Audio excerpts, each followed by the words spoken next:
Bonjour mes amis, et bienvenue au Pendu dans la Lune. Hello friends, if this is your first time here, welcome. Thank you for coming. I'm pleased to meet you. If you've been here before, thank you for returning. I'm truly honored. Friends, if you are a returning visitor, do you recognize from my attempt at a French introduction to this video that this is my series in which I use Tarot de Marseille adjacent, or antique Italian decks to help me answer a question that I pull from my larger weekly spread. That is either based on a Rider-Waite-Smith set of decks or, more recently, the Continental Tarot. Well, that's what we're doing.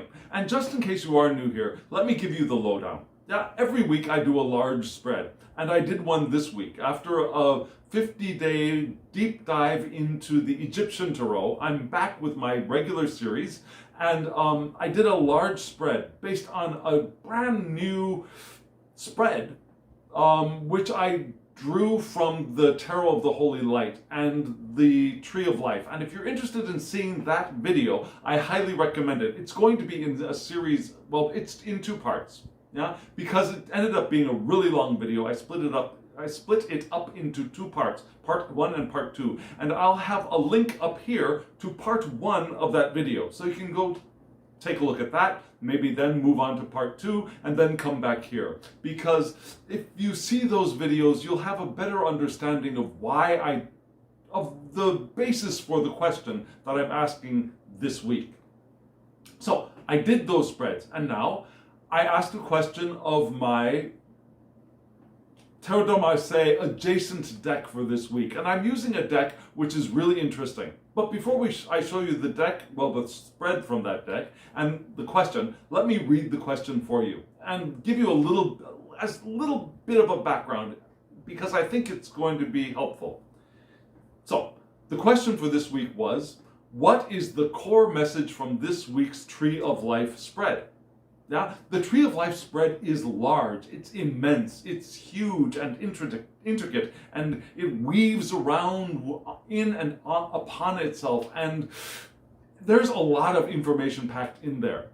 And basically, what we got this week was a starting point of recognizing that we have unrecognized or perhaps ignored anxieties which cause us to be reactive at some times that perhaps we're either aware of or not aware of in our lives. And it's that reactivity that often stands in the way of our living an intentional life. So we started from there and we wove our way through the spread and reached an end point of, well, what we want to do eventually, and when we're able to do the work of healing of that insecurity, perhaps, when we're able to move through our Tree of Life, the place we will land is being able to recognize the dreams that we have, the dreams that are unique to us, not the dreams that other people have recognized as the social standards of what we're supposed to want. Yeah, when we recognize our own individual peculiar dreams and the tribe that is around that can be our co-creators for manifesting those dreams, we will be living our intentional lives. Makes sense, right? But the message of the entire spread is deep and intense. And so what I really wanted to do is pull out a core message from that large spread. And again, what we got was, what is the core message from this week's Tree of Life spread? So if you saw that and you're now here, this will all make sense to you. And again, I highly recommend going back and watching those two videos before watching this one. But if you can't, let's move forward. So what I'm going to do is I'm going to show you that question in written form, all nice and pretty, and then I'll show you the 3-card spread. Here we go.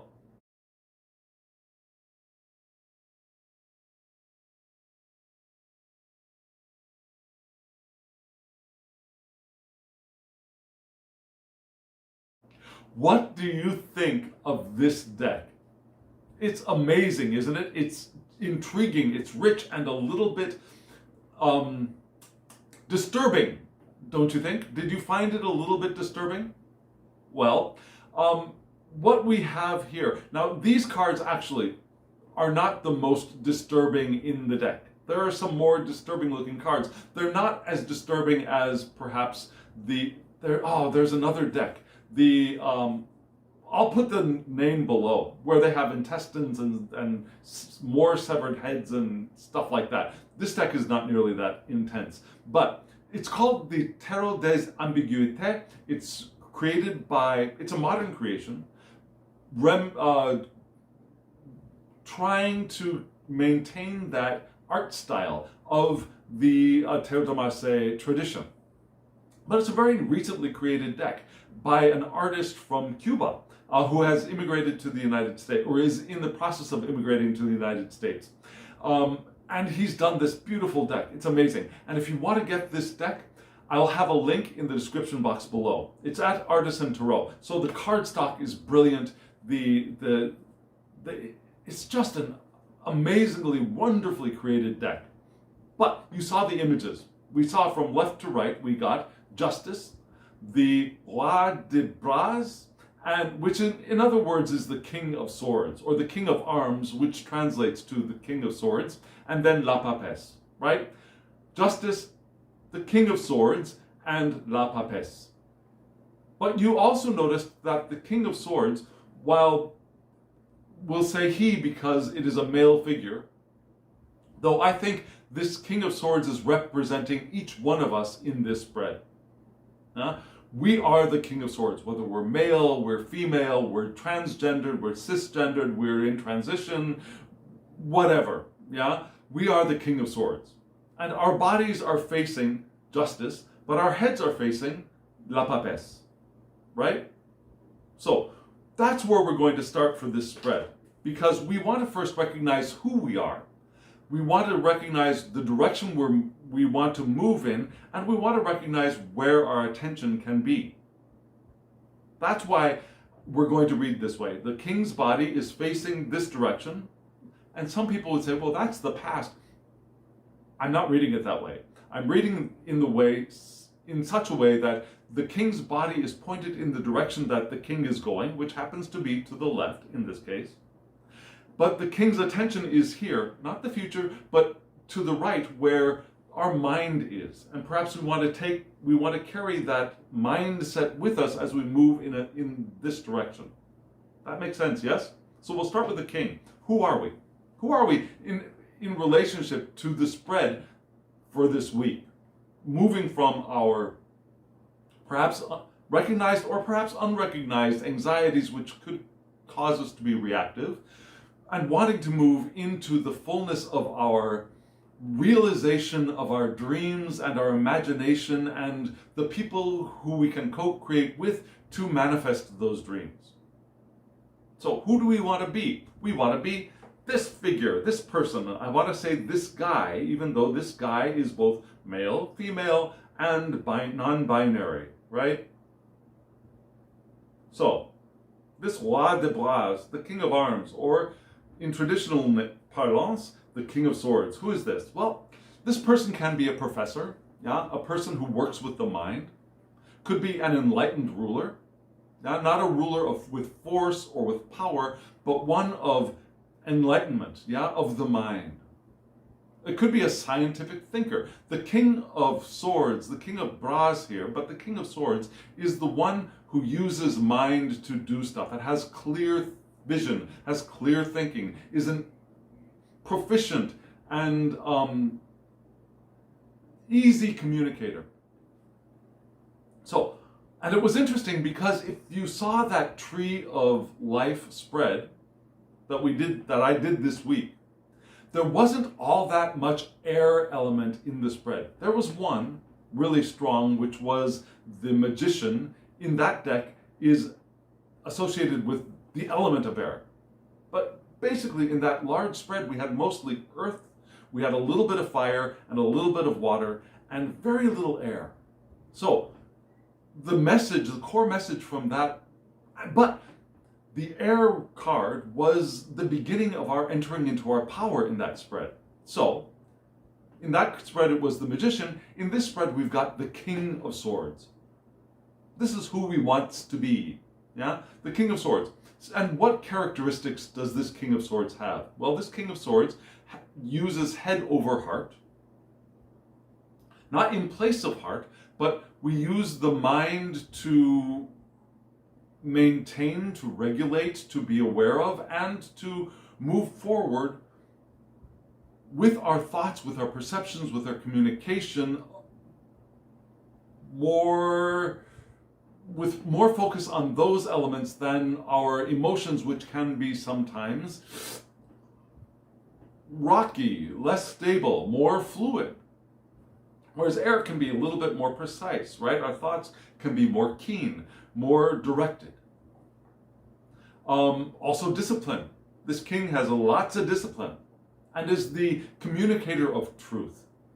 This isn't the sneaky king, this is the communicator of truth. This is an honest king, skillful at handling words and concepts. That's who we want to be. We want to embody those qualities and be able to think about our emotions and discover what the true meaning of those emotions are rather than just blindly following them.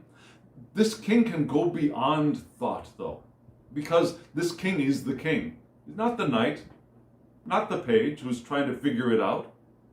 Yeah, this king is ready to take the next step. The next step where? Into the unknown.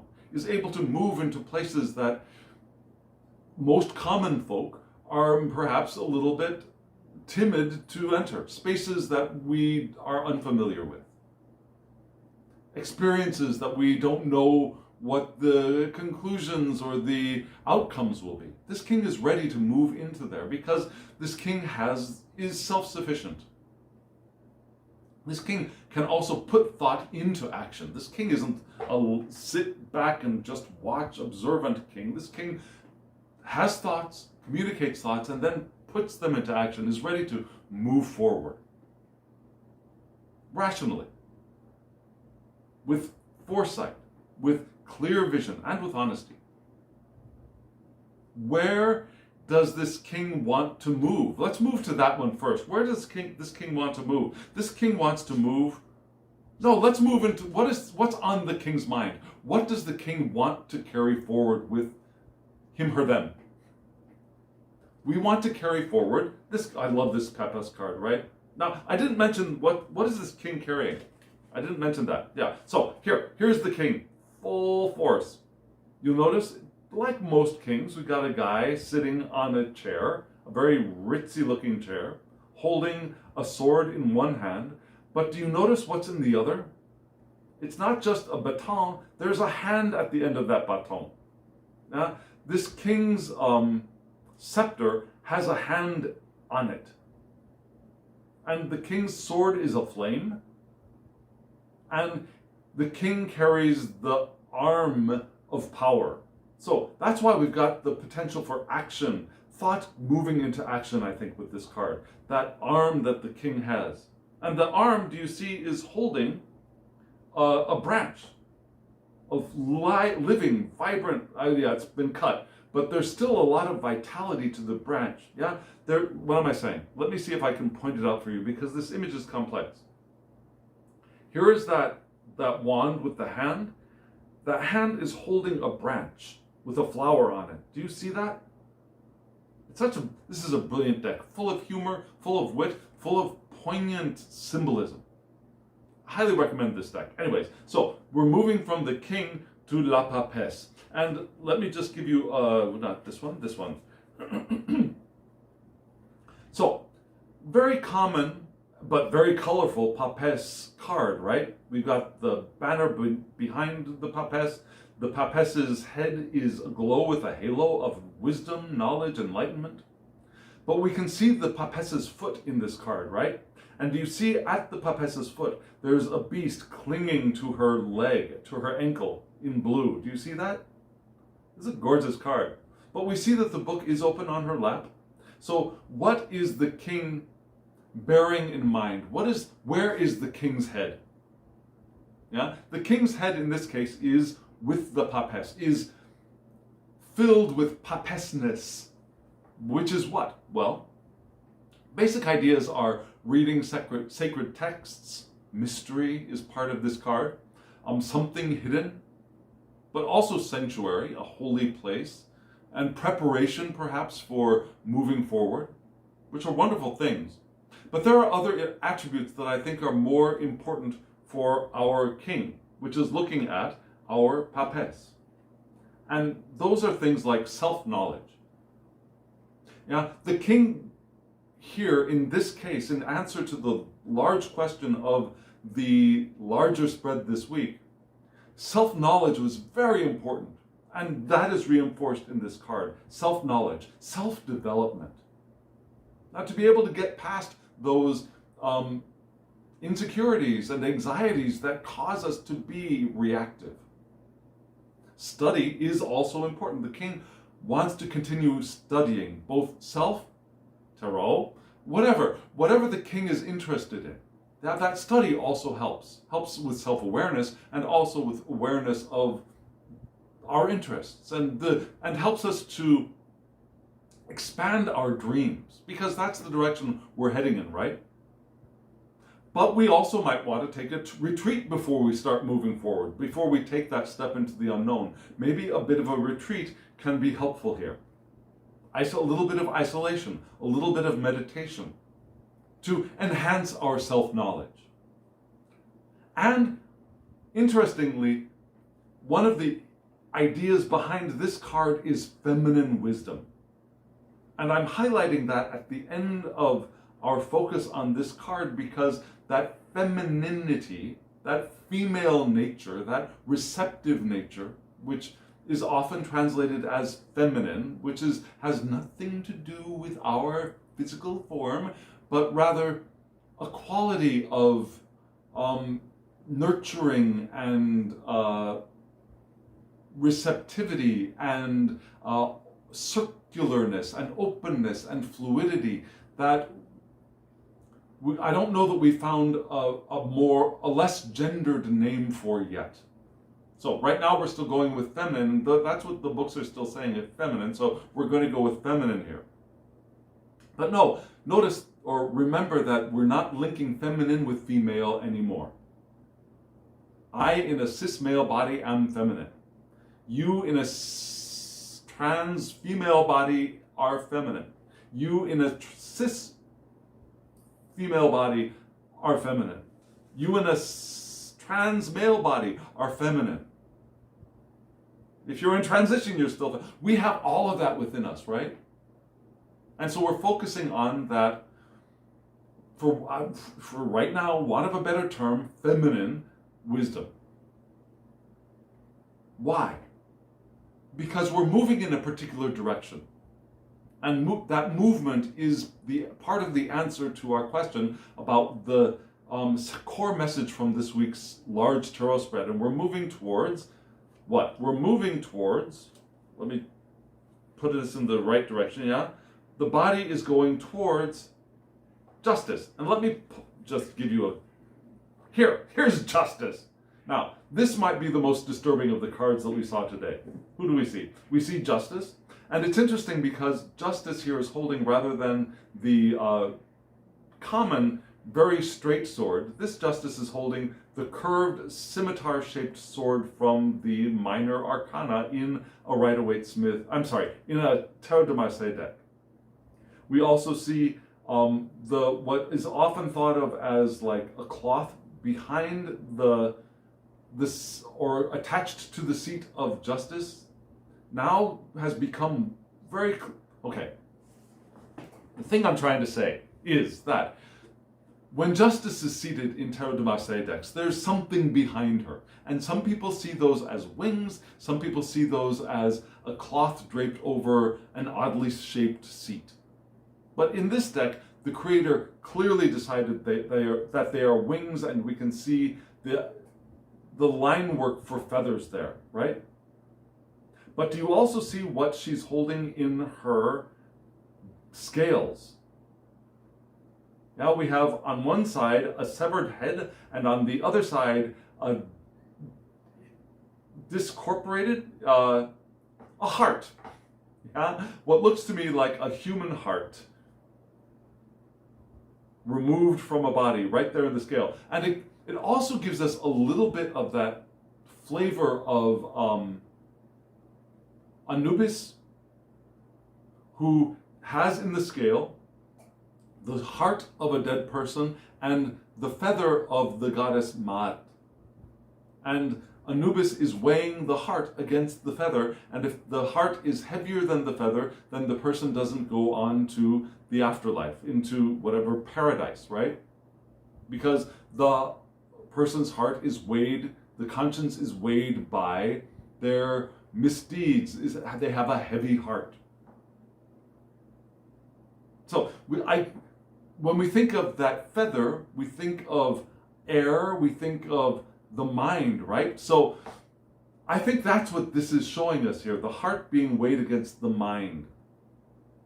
Or we're balancing our emotions and our thoughts. So there are different ways of reading this. I see the balance of Anubis. I also see balancing heart and mind in this card. It's just like I said, symbolically rich as well as visually rich deck. Justice. Who is justice? Where is the king? In what direction is the king moving? Carrying the mind of the papess, where is the king moving? Moving to, well, this could be to judge. It could be legal action. It could also be cosmic laws, the justice card. It could be the authorization to authorize somebody to act or to forbid somebody from acting. Could be those things. But there are other qualities that I think this card is more directly pointed towards. And those qualities are things like perhaps perfection, but rather than perfection, harmony and balance, right? Maturity. Because this is card number 8. We've moved from the Chariot, the willpower, into the next step of mature thought processes, mature living conditions, or lifestyles. That's it, mature lifestyles. A developed conscience. Yeah, again, balancing head and heart, a developed conscience. Rationality, clear thinking. Reasoning by rules and norms. Although we were advised to be willing to break norms in the larger spread from this week. But there's also the idea of feminine protection here. Now, feminine protection, we just went through a talk about that, the word feminine, so remember, that doesn't mean female, only women do these things, but within us we have, for want of a better word, feminine protective capabilities. Now, the protection of a mother for their family, or the woman for her tribe, or that kind of where rather than the go out and kill the enemy, the protection of the tribe from within. That kind of difference of the more, rather than the masculine go out and attack, the feminine staying back and protecting, defending, keeping whole, safe, and healthy. We want to be able to do both, right? So this king in the center is balancing both of those. Yeah, feminine women, feminine protection. Protection of self, protection of that tribe that will co-create with us. But also balanced, mentally balanced, balancing heart and head. And that's the way this king is going to move forward, carrying both of these elements, carrying the more sacred wisdom element of the papess of self-knowledge, self-development, study, meditation, and the more outwardly focused, more perhaps feminine, again, for want of a better word, feminine attributes of protecting the people around us, developing our conscience, our rationality, harmony, balance, achieving maturity. Which can be beneficial because we also notice that the kings of the active suits, the wands and the swords, tend to be younger kings. And so this king attaining some level of maturity is very helpful. So the core message for us, moving from that sense of insecurity and reactivity to being able to embody our unconventional dreams and desires and recognizing the people around us, our tribe that will co-create those with us. To achieve that, we want to be this king. Does that make sense? Isn't that interesting? That's an interesting message, and I think a poignant message for all of us. So friends, I'd love to hear what you think. Let me know in the comments below. What do you think of this deck? Do you have this deck? If you don't, are you now thinking of getting this deck? Let me know in the comments below. What are your feelings about these images? I think they're beautiful. I think they're rich. I think they're vibrant and passionate. This is a very passionate deck, I think. But I'd love to hear what you think about it. Again, let me know in the comments below. If you're still here, hit that thumbs up button so that YouTube knows that you got something out of this and other people might get something out of it. It draws more eyes to the channel. Subscribe if you haven't subscribed, and hit the alarm bell so you get notifications of when I upload videos. I tend to upload about 2 to 3 a week. I think I'm going to be able to try to do 3 a week for the rest of this beginning semester. The semester actually begins next week for me. Maybe by the time you see this, it will have begun. But yeah, so get the alarms, the notifications when I upload videos. And again, the link to this site, Artisan Tarot, and this deck in particular will be below. If you want a private reading from me, my email address is below. thehangedmaninthemoon@gmail.com. Send me a message, we'll get you a reading with whatever kind of deck you want, whatever kind of spread you want, whatever length you want, it's all up to you. So friends, thank you for joining me on this journey, and thank you for being here. Your presence is deeply appreciated. And now, as always, I wish you love, joy, well-being, and pure awareness. Thank you.